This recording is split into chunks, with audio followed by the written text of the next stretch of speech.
করছি তাদেরকে জোরপূর্বক করা হয়েছে।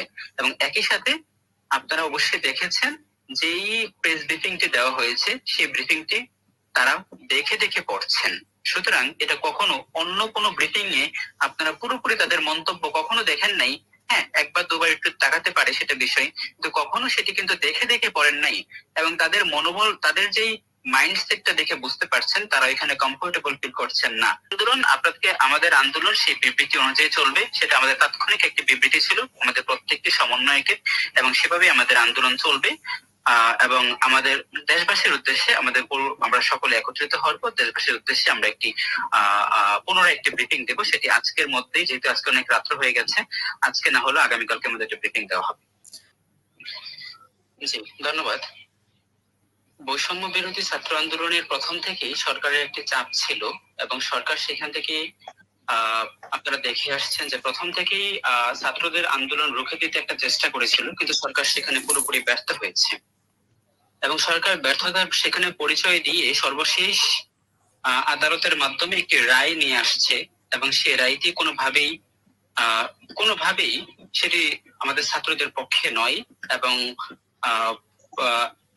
এবং এরপর একাধিকবার আমাদের আন্দোলন যখন আমাদের প্রধান সমন্বয়গুলোকে যখন নিয়ে নেওয়া হয়েছে, তাদেরকে আটক করা হয়েছে, তখন আব্দুল হান্নান মাসুদ সমন্বয়ক এবং একই সাথে হচ্ছে মাহিন সরকার, এবং তারা একটি ঘোষণা দিয়েছিল গতকালকে, সরকারকে 24 ঘন্টার একটি আলটিমেটাম দিয়েছিল যাতে, এবং একটি 3 দফা দাবি তাদের কাছে আপাতত পেশ করেছিল, যাতে ছাত্রদেরকে যাদেরকে আটক করা হয়েছে তাদেরকে যাতে ছেড়ে দেওয়া হয়। এবং একই সাথে আমি যে তিনটা দাবি, সেই তিনটা দাবি আপনারা হয়তো দেখেছেন। এবং তারপর পরই আজকে যে বিষয়টা হয়েছে, যে ছাত্রদেরকে আমরা যেটা মনে করছি পুরোপুরি একটা জিম্মি করে ছাত্রদের থেকে জিম্মি করে সেখান থেকে তাদের মুখ থেকে কথা বের করে নেওয়া হয়েছে। এটা কেন বলছি, তার কারণ আন্দোলনের প্রথম থেকেই আমাদের একটি টার্গেট ছিল, যে বিষয়টা হচ্ছে যে আমাদের সমন্বয়টা কয়েকটা ভাগে বিভক্ত ছিল। আমরা সেই বিষয়টির দিকে যাচ্ছি না। যে তাদের মধ্যে প্রধান যারা ছিল তাদের মধ্যে একটা ছিল, যদি তাদেরকে কখনো গ্রেফতার করা হয় বা আটক করা হয়, তাহলে যাতে তাদের মাধ্যমে জোরপূর্বক কোনো বিবৃতি দেওয়ানো হলেও সেটি যাতে অন্যান্য সমন্বয়করা বা দেশবাসী যাতে মেনে না নেয়, সেই বিষয়টি কিন্তু প্রথম থেকে ছিল। সুতরাং আমরা সেটাই মনে করছি তাদেরকে জোরপূর্বক করা হয়েছে। এবং একই সাথে আপনারা অবশ্যই দেখেছেন যেই প্রেস ব্রিফিংটি দেওয়া হয়েছে সেই ব্রিফিংটি তারা দেখে দেখে পড়ছেন। সুতরাং এটা কখনো অন্য কোনো ব্রিফিং এ আপনারা পুরোপুরি তাদের মন্তব্য কখনো দেখেন নাই। হ্যাঁ, একবার দুবার একটু তাকাতে পারে সেটা বিষয়, কিন্তু কখনো সেটি কিন্তু দেখে দেখে পড়েন নাই। এবং তাদের মনোবল, তাদের যেই মাইন্ডসেটটা দেখে বুঝতে পারছেন তারা এখানে কমফোর্টেবল ফিল করছেন না। এবং সেটি কিন্তু ওই যখন ব্রিফিংটা দিচ্ছেন তারা, সেখানে কখনো এরকম কোনো বিষয় যে তারা হচ্ছে স্বতঃস্ফূর্তভাবে সেই ব্রিফিংটা দিচ্ছেন, এরকম কোনো বিষয় সেখানে ফুটে ওঠেনি। সুতরাং আমরা মনে করছি এটা কখনো বৈষম্য বিরোধী ছাত্র আন্দোলনের একটা জোরপূর্বক ব্রিফিং দেওয়া হয়েছে। সুতরাং এই ব্রিফিংটি কখনো ভাবেই এটা ছাত্রদের তথা ছাত্র সমাজের ব্রিফিং হতে পারে না, এমনটাই মনে করছি আমরা। জি, আপনাদের যে বিবৃতি নতুন করে আবার দেওয়া হয়েছে, যে আপনাদের সমন্বয়ক সহ-সমন্বয়ক, সেটা আমরা দেখেছি। তো সেভাবে আপনাদের আন্দোলন চলবে কিনা, এবং মারুফ মল্লিক আপনি কোনো প্রশ্ন করবেন কিনা, বা ব্যারিস্টার সারোয়ার? আমাদের আন্দোলন সেই বিবৃতি অনুযায়ী চলবে, সেটা আমাদের তাৎক্ষণিক একটি বিবৃতি ছিল আমাদের প্রত্যেকটি সমন্বয়কের, এবং সেভাবেই আমাদের আন্দোলন চলবে। এবং আমাদের দেশবাসীর উদ্দেশ্যে আমরা সকলে একত্রিত হওয়ার পর দেশবাসীর উদ্দেশ্যে আমরা একটি পুনরায় একটি ব্রিফিং দেবো। সেটি আজকের মধ্যেই, যেহেতু আজকে অনেক রাত্র হয়ে গেছে, আজকে না হলেও আগামীকালকে আমাদের একটা ব্রিফিং দেওয়া হবে। যে মারুফ মল্লিক, আপনার কিছু জিজ্ঞেস করার আছে কিনা ওকে? না, আমার তো আর কিছু জিজ্ঞেস করার নেই। উনি তো বলেই দিলেন যে এই বিবৃতি যারা জোরপূর্বক আদায় করেছে এবং সেটা তারা মানছেন না, এবং তারা জাতির উদ্দেশ্যে 9 জন মিলে বা সব সমন্বয়করা মিলে একটা ঘোষণা দিবেন। এবং ওনারা তো বলছেন যে আন্দোলন অব্যাহত থাকবে। ওনারা তো আন্দোলন প্রত্যাহার করেন, ঘোষণা দেন নাই, এবং আন্দোলন চলমান, তাই তো নাকি? আন্দোলন চলমান তো। ওনাদের যে বিবৃতিতে আন্দোলন চলমান থাকবে আমাদের। আপনারা কি মনে করছেন আপনাদের এই মুহূর্তে সেই উপলব্ধি কি যে সারা দেশের মানুষ আপনাদের সঙ্গেই আছে?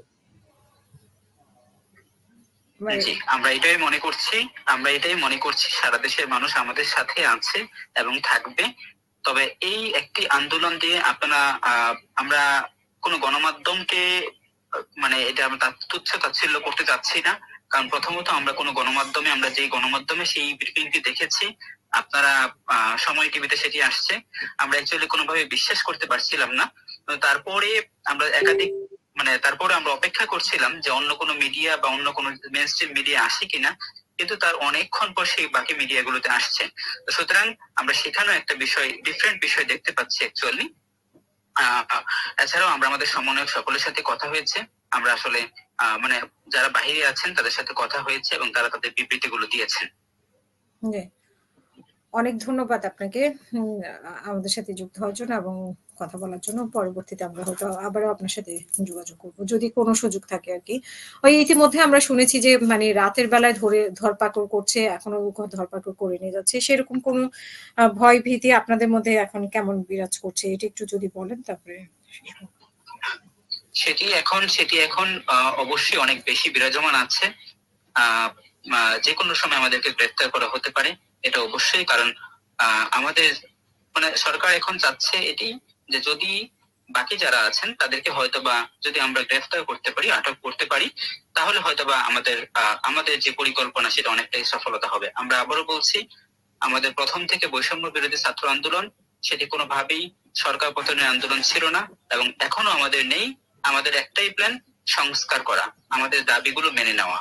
আমাদের দাবি কখনো সরকার পতনের জন্য নয়। সুতরাং আমরা সরকারকে আহ্বান জানাচ্ছি সেটি যে কোনোভাবেই এই আন্দোলনকে, আমাদের আন্দোলন কোনো জ্বালাও পোড়াও আন্দোলনও না, এটি শুধু আমাদের যৌক্তিক দাবির আন্দোলন, কিন্তু সেখান থেকে আপনারাই একটা ডিফারেন্ট দিকে নিয়ে গিয়েছেন এবং সেটি এখন জনগণের আন্দোলনে মানে পরিণত হয়েছে। কারণ শত শত লাশের উপর দিয়ে কখনো একটি আন্দোলনকে ধ্বংস করা যায় না, শত শত লাশ সেখানে পড়ে গেছে।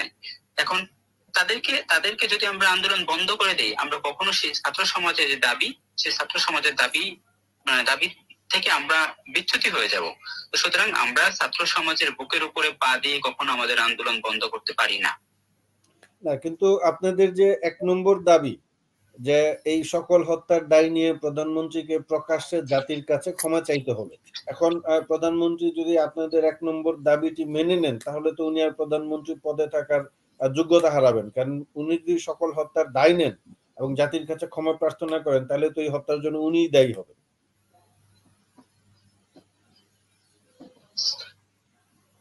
অ্যাকচুয়ালি সেই বিষয়টি আমাদের প্রথম থেকেই ছিল। আমরা এখন আসলে যেহেতু আমরা একটা পরিস্থিতির মধ্যে আছি, আমরা এখন ওইদিকে যেতে চাচ্ছি না অ্যাকচুয়ালি। জি। মানে ওই কথার একটা ফ্যাক্টর দিকে আমরা যেতে চাচ্ছি না। আমাদের একটাই এখন দাবি, আমাদের আন্দোলনটা চলমান রাখা। সেটি হচ্ছে এখন আমাদের মৌলিক রাষ্ট্র উদ্দেশ্য। সংস্কারের দিকে। বুঝতে পেরেছি। ধন্যবাদ। জি।